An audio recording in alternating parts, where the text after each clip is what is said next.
नमस्कार दोस्तों, स्वागत है कॉस्मिक कन्वर्सेशंस में। दोस्तों 20 जुलाई 2026 को जंतर मंतर पर स्टूडेंट्स ने प्रोटेस्ट किया। बहुत भारी प्रोटेस्ट था, लाठीचार्ज भी हुआ। आज हम प्रश्न कुंडली से ये देखेंगे कि इस प्रोटेस्ट का भविष्य क्या है, आगे चल के इस प्रोटेस्ट में क्या होने वाला है, सरकार का रिस्पॉन्स किस तरह का रहने वाला है, ये सब हम प्रश्न कुंडली से देखेंगे।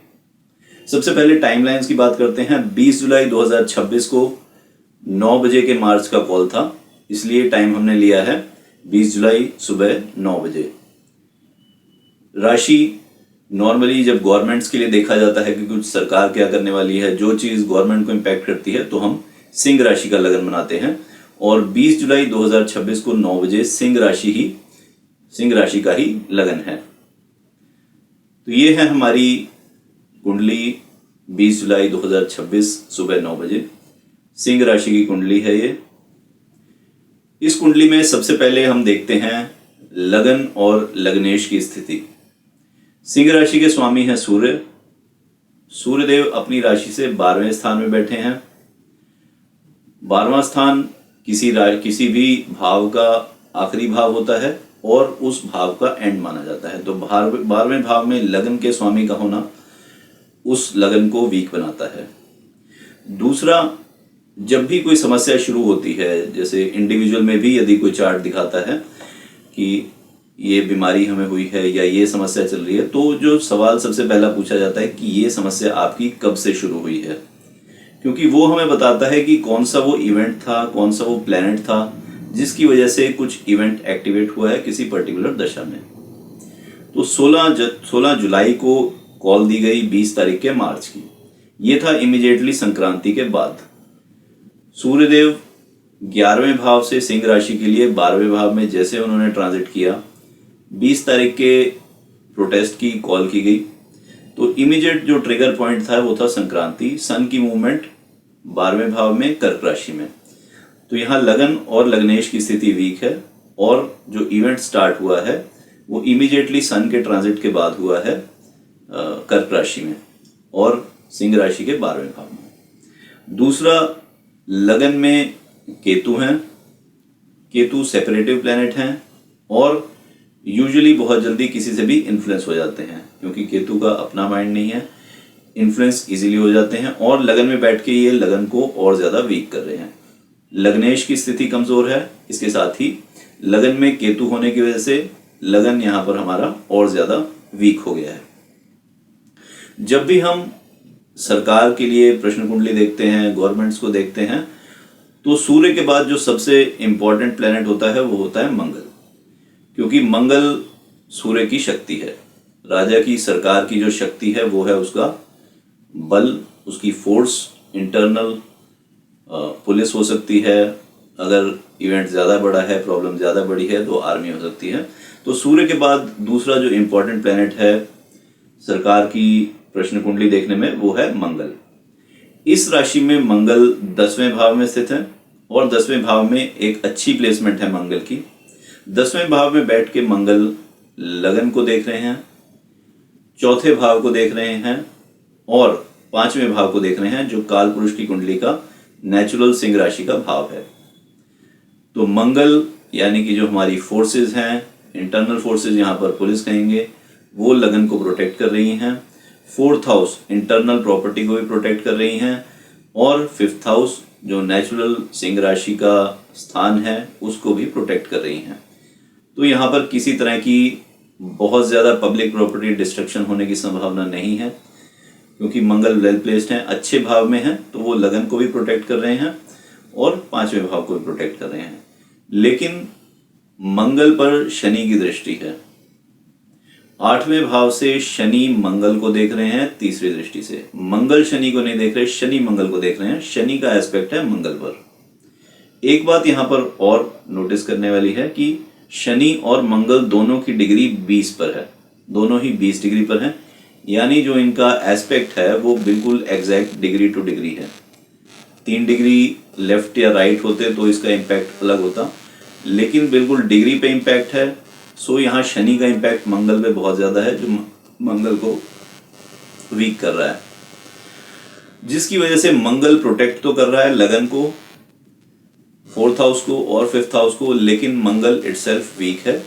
तो बहुत पॉसिबल है कि बहुत हैवी प्रेशर रहेगा इंटरनल फोर्सेस पर, पुलिस फोर्सेस पर बहुत भारी क्रिटिसिज्म रहेगी और बहुत एक्शन भी हो सकता है। तो हाई प्रेशर रहने वाला है पुलिस पर। शनि का एस्पेक्ट है, मंगल प्रोटेक्ट करेगा लगन को, 4th हाउस को, 5th हाउस को, लेकिन शनि का जो एस्पेक्ट है वो मंगल के लिए परेशानी खड़ी करेगा। तीसरा हमने देखा लग्नेश सूर्य, दूसरा हमने देखा मंगल, तीसरा है चंद्रमा। चंद्रमा दूसरे भाव में स्थित है, दूसरा भाव अच्छा भाव है मून के लिए, लेकिन दूसरे भाव में यहां पर भी शनि का एस्पेक्ट है मून को। तो शनि चंद्रमा को एस्पेक्ट कर रहा है, मन स्थिति को एस्पेक्ट कर रहा है, तो सरकार भी यहां पर प्रेशर में रहने वाली है। सरकार यहां पर इजी फील नहीं करने वाली। इसके बाद हम देखते हैं लगन में शुक्र हैं, शुक्र केतु के साथ हैं, तो शुक्र भी यहां पर पॉजिटिव नहीं रह जाते। इसके बाद जो बेनिफिक प्लैनेट है, मोस्ट बेनिफिक प्लैनेट है जुपिटर, वो भी 12वें भाव में स्थित हैं, जो अच्छा भाव नहीं है। ऑल्दो कालपुरुष की कुंडली में 12वां भाव बृहस्पति का है, लेकिन यहां पर बृहस्पति सूर्य के साथ कंबस्ट हैं, इसलिए जो उनका बेनिफिक इफेक्ट है वो ज्यादा नहीं है। तो बृहस्पति, जुपिटर, विजडम हमें यहाँ पर गवर्नमेंट को ज्यादा प्रोटेक्ट नहीं कर रही। इसके बाद है मरकरी, इंटेलिजेंस, कितनी इंटेलिजेंस के साथ गवर्नमेंट इसको हैंडल करती है। मरकरी अच्छे भाव में प्लेस्ड हैं, 11वें भाव में है और ओन साइन में है, जेमिनाई में है, नेचुरल कम्युनिकेशन का भाव है। कम्युनिकेशन के भाव में मरकरी वेल प्लेस्ड हैं, लेकिन मरकरी रेट्रोग्रेड है। सो कम्युनिकेशन है, लेकिन यहाँ पर जो कम्युनिकेशन है वो मिसगाइडेड कम्युनिकेशन रहेगी, उल्टी कम्युनिकेशन रहेगी, जो रिक्वायर्ड है उससे बिल्कुल ऑपोजिट कम्युनिकेशन रहेगी। तो सरकार यहाँ पर बहुत ही समझदारी से काम नहीं करने वाली, सरकार यहाँ पर बहुत भारी गलतियां करने वाली हैं, स्पेशली कम्युनिकेशन में। इसके बाद 7वां भाव जो कालपुरुष की कुंडली का नेचुरल बैलेंस का भाव है, तुला राशि है, नेगोशिएशंस का भाव है, डिप्लोमेसी का भाव है, यहाँ पर प्लेस्ड है राहु। राहु यहाँ पर प्लेस होकर कंफ्यूजन क्रिएट कर रहे हैं और मरकरी हमारा ऑलरेडी रेट्रोग्रेड है, तो राहु यहाँ बैठकर डिप्लोमेटिक और नेगोशिएटिंग इफेक्ट्स को मॉडल कर रहे हैं, उनके अच्छे रिजल्ट्स नहीं दे रहे। So most of the planets यहाँ पर या तो मेलिफिक बैठे हैं या मेलिफिक एस्पेक्ट कर रहे हैं। सो यहाँ पर सरकार के लिए समस्याएं बढ़ने वाली हैं। दूसरा, यहाँ पर अगर हम छठे भाव को देखें, छठे भाव के स्वामी हैं शनि, जो 8वें भाव में पहुंच गए हैं और 8वें भाव से जो कि यहाँ पर मीन राशि का है उसके स्वामी बृहस्पति हैं 12वें भाव में। 12वें भाव में सूर्य भी हैं जो लगन लॉर्ड हैं। तो यहाँ पर ये जो कनेक्शन बन रहा है 1, 6, 8, 12 का बन रहा है। 1, 6, 8, 12 लगन के साथ जब 6, 8, 12 जुड़ जाते हैं, ये बहुत ही मेलिफिक कॉम्बिनेशन रहता है। इंडिविजुअल के नेटल चार्ट हो या इंडिविजुअल की कोई प्रश्न कुंडली हो, उसमें जब लगन 6, 8 और 12 जुड़ जाते हैं, ये डिनोट करते हैं एक्सट्रीम केसेस, ऐसे एक्सीडेंट्स जो फैटल हो सकते हैं, लाइफ थ्रेटनिंग चीजें ये डिनोट करते हैं। तो 1, 6, 8 और 12 का कॉम्बिनेशन हाईली डिस्टर्बिंग कॉम्बिनेशन है, बहुत ही डिफिकल्ट कॉम्बिनेशन है। तो यहाँ पर बहुत ही केयरफुली इसको हैंडल करना होता है। तो 1, 6, 8, 12 यहाँ पर जुड़े हुए हैं, सरकार के लिए ये एक अच्छा साइन नहीं है। दूसरा, हमने देखा कि ये प्रॉब्लम स्टार्ट कब हुई, ये तो हमने बात की कि ये जो मूवमेंट है ये सरकार के लिए परेशानी खड़ी करने वाली है और मेजर परेशानी खड़ी करने वाली है, क्योंकि 6, 8 और 12 लगन के साथ जुड़े हुए हैं। दूसरा, हमने देखा कि ये जो समस्या ये शुरुआत हुई ऑल्दो 1 महीने से चल रहा था, लेकिन इमीडिएट जो कॉल थी वो हुई संक्रांति के बाद, जब सन ने ट्रांजिट किया अपने से 12वें भाव में। इसका मतलब कि जब तक सूर्य कर्क राशि में है तब तक इस प्रॉब्लम के रिजॉल्व होने की संभावना नहीं है। जब सन ट्रांजिट करेंगे सिंह राशि में, जो अगले महीने होगा 16 तारीख को, 16 अगस्त को, उसके बाद भी मेलिफिक इम्पैक्ट है केतु का, क्योंकि केतु है 7 डिग्री पे मगा नक्षत्र में, इमीडिएटली एट द स्टार्टिंग है। तो संक्रांति के इमीडिएटली बाद 6 दिन बाद केतु के साथ कांटेक्ट है सूर्य का, ये बनेगा 24 अगस्त को। 24 अगस्त का ये जो कॉन्टैक्ट है ये हाईली मैलेफिक कॉम्बिनेशन बना रहा है सूर्य के लिए, गवर्नमेंट के लिए, क्योंकि लगन में बैठ के लग्नेश को केतु के साथ इम्पैक्ट हो रहा है। केतु मघा नक्षत्र में है, वो केतु का नक्षत्र है और केतु यहाँ पर बहुत स्ट्रांग है। तो मैक्सिमम इम्पैक्ट जो इस मूवमेंट का होगा 1 महीने तक, तो इस मूवमेंट ने किसी तरह की रिलीफ नहीं है। 1 महीने तक सरकार के लिए प्रॉब्लम बनी रहेगी, लेकिन 1 महीने बाद इस मूवमेंट का मैक्सिमम इम्पैक्ट आएगा, वो आएगा 20 से 30 तारीख के बीच में, 20 से 30 अगस्त के बीच में। मैक्सिमम इम्पैक्ट है 24 अगस्त को, जब सन और केतु का कंजंक्शन होगा सिंह राशि में।